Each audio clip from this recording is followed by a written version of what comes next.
Cindy and I have been dating for a few months. She recently earned a promotion at her job, which requires her to travel occasionally. Darn! She pulls her phone down from her ear and begins to swirl the glass of red wine in her other hand. She sat down next to me. My vet's office is completely booked. I always bring them Pickles. Why she named her very fluffy white cat Pickles is still a mystery to me.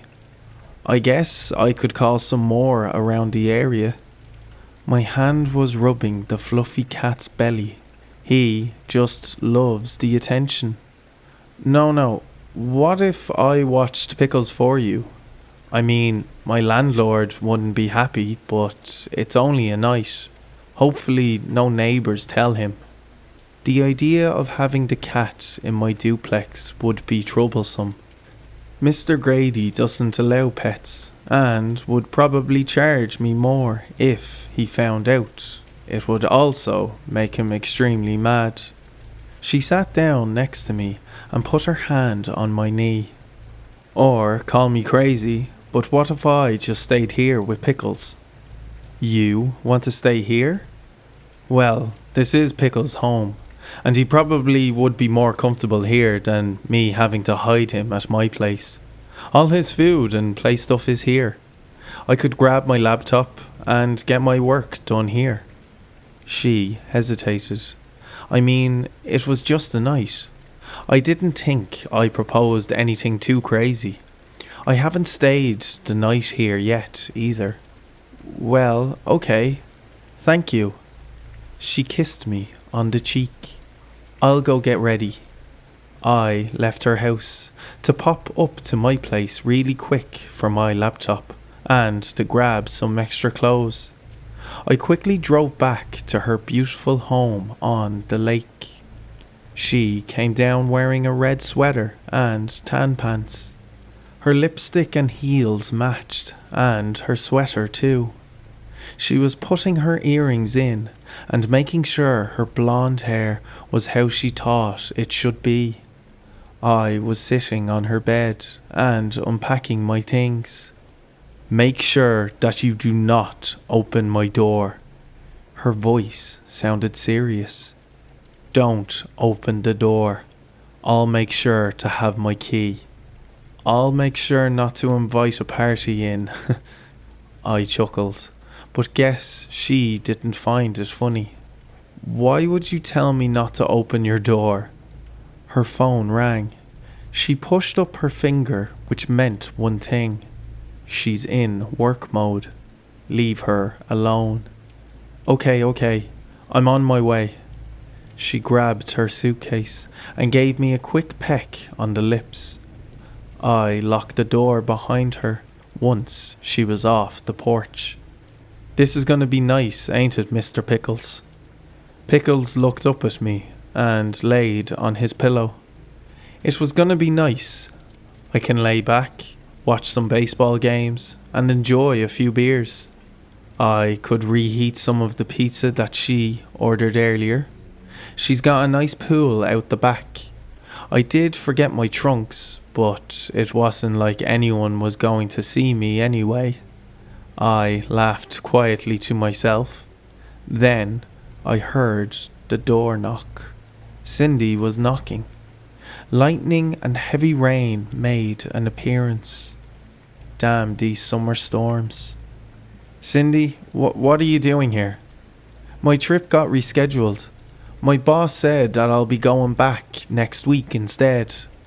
There was a silence. Well, could you let me in? Don't you have keys? You said so before you left. No, I sure don't. I left them on the bed. This storm is kinda scary.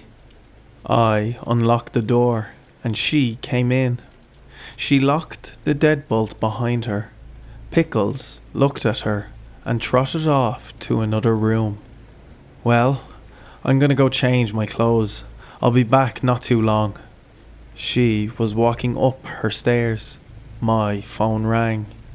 It was from Cindy. Hello? Hey babe, sorry about earlier. I had to take that call. I'll probably be another hour or so away from the place. No, you just went upstairs. What? Are you... You didn't open the door, did you? What's going on? It felt like someone punched me in the stomach. Oh my God. Listen to me.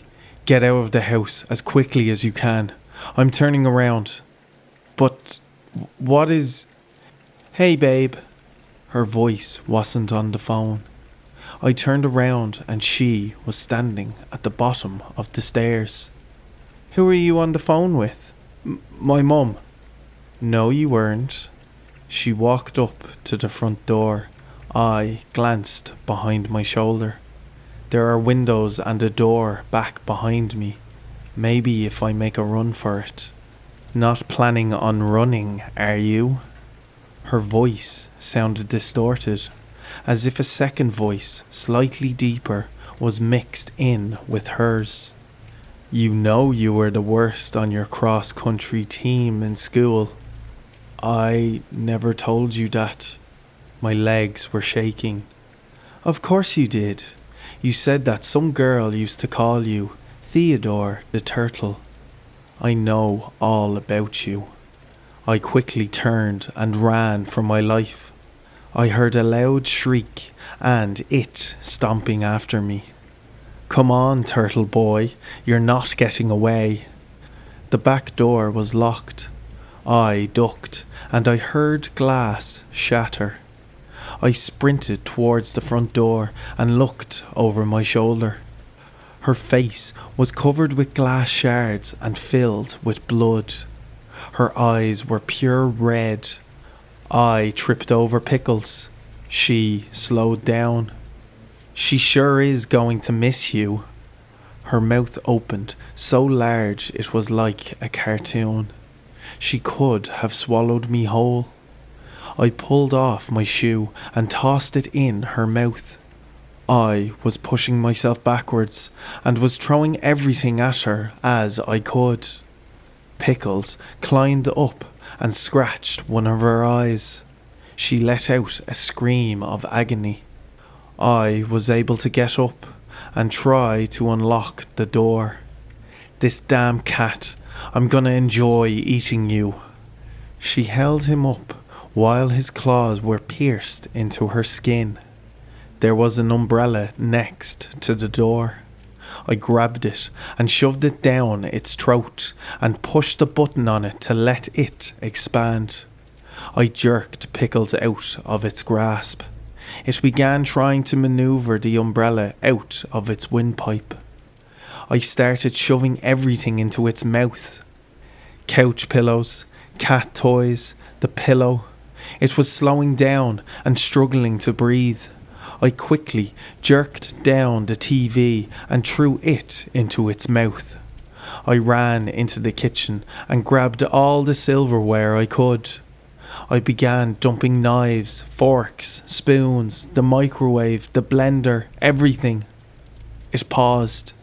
It stared into my eyes before it collapsed to the ground. It began to have steam rising from it, and green slime was bubbling out of it. It was starting to burn into the hard wood flooring. I stood in horror as I was trying to catch my breath. Pickles was walking towards the body and I scooped him up. Good boy. The door was being pounded on. Oh my God, let me in. Please say you're alive. Babe, babe. I walked up to the door and looked through the side window. Where's that thing at? Dead. She was pulling on the door with all her might. What was that? She looked up at me. I have no clue. Let me in now. Don't you have a key? Well, yeah. She looked at me with such anger. Then, let yourself in. She unlocked the door.